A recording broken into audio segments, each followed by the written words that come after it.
নমস্কাৰ ষ্টুডিঅ'ত মই জিতেনে লৈ আহিছো এক ডাঙৰ খবৰ ক্ষেত্ৰীত বৃহৎ পৰিমাণৰ সিগাৰেট জব্দ ক্ষেত্ৰী আৰক্ষীৰ তালাচীত বিদেশী ব্ৰেণ্ডৰ পেকেটত থকা 15,000 পেকেট সিগাৰেট জব্দ শিলচৰৰ পৰা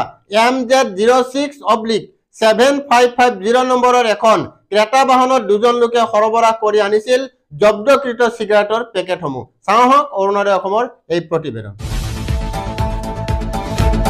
ক্ষেত্ৰীত বৃহৎ পৰিমাণৰ সিগাৰেট জব্দ ক্ষেত্ৰী আৰক্ষীৰ তালাচীত বিদেশী ব্ৰেণ্ডৰ পেকেটত থকা 15,000 পেকেট সিগাৰেট জব্দ শিলচৰৰ পৰা MZ06/7550 নম্বৰৰ এখন ক্ৰেতা বাহনত দুজন লোকে সৰবৰাহ কৰি আনিছিল জব্দকৃত সিগাৰেটৰ পেকেটসমূহ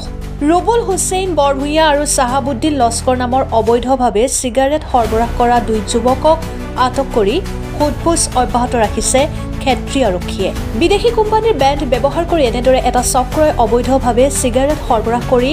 ৰমৰমীয়া ব্যৱসায় চলাই আহিছে দীৰ্ঘদিনৰ পৰা আৰক্ষীৰ তদন্তত পোহৰলৈ অহাৰ সম্ভাৱনা আছে এই অবৈধ কাৰ্যত আৰু কোন কোন জড়িত আছে ব্যুৰো ৰিপৰ্ট অৰুণোদয় আসাম এইটো যোৱাকালি ৰাতি 1:30 মান বজাত আমাৰ খবৰ আছিলে আৰু তেনেকৈ এখন ক্ৰেতা গাড়ী MZ নাম্বাৰৰ MZ06/7550 তো সেই গাড়ীখন আমি ক্ষেত্ৰীতে ইণ্টাৰচেপ্ট কৰিলোঁ ইণ্টাৰচেপ্ট কৰোঁতে তাত দুজন ল'ৰা আছিলে কাছাৰ ল'ৰা ৰবুল আৰু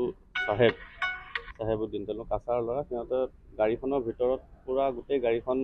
চিগাৰেটৰ পেকেটে লোড আছিলে আৰু ওপৰত পিংকছ নামটো লিখা আছিলে চিগাৰেটৰ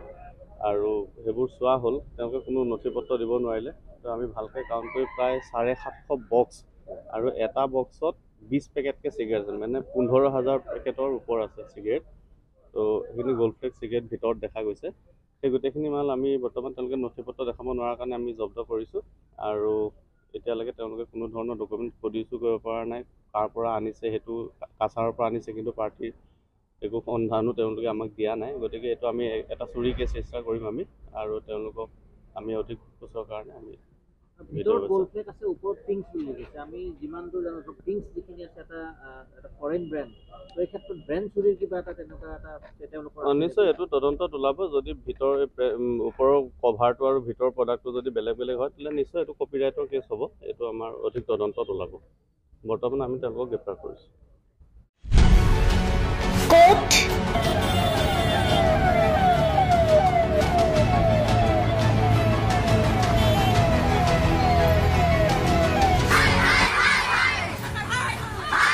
কিয় কেনেকৈ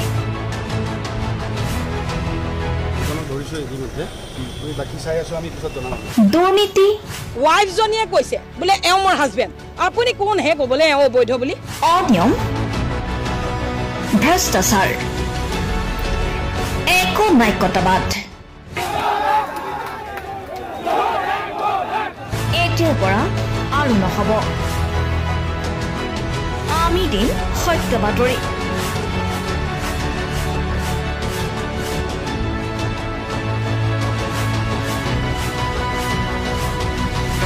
নিজকে সংস্থাপিত কৰাৰ বাবে শুদ্ধ ৰূপত নিৰ্ভীক নিৰপেক্ষতাৰে আমি সাজু অসমৰ উন্নয়নমূলক যাত্ৰাই আজি এক নতুন দিগন্ত ভৰি দিছে অসমৰ ৰাইজৰ পৰা আমি সদায় আশীৰ্বাদ বিচাৰোঁ আমি এনেকৈ যাতে আমাৰ জননী জন্মভূমিক সেৱা কৰি যাব বিচাৰোঁ অৰুণোদয় অসম নিৰ্ভীক নিৰপেক্ষ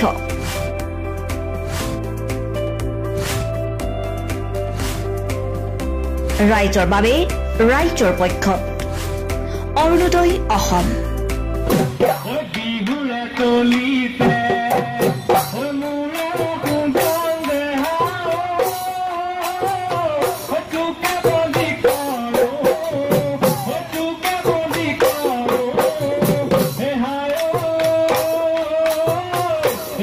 I'm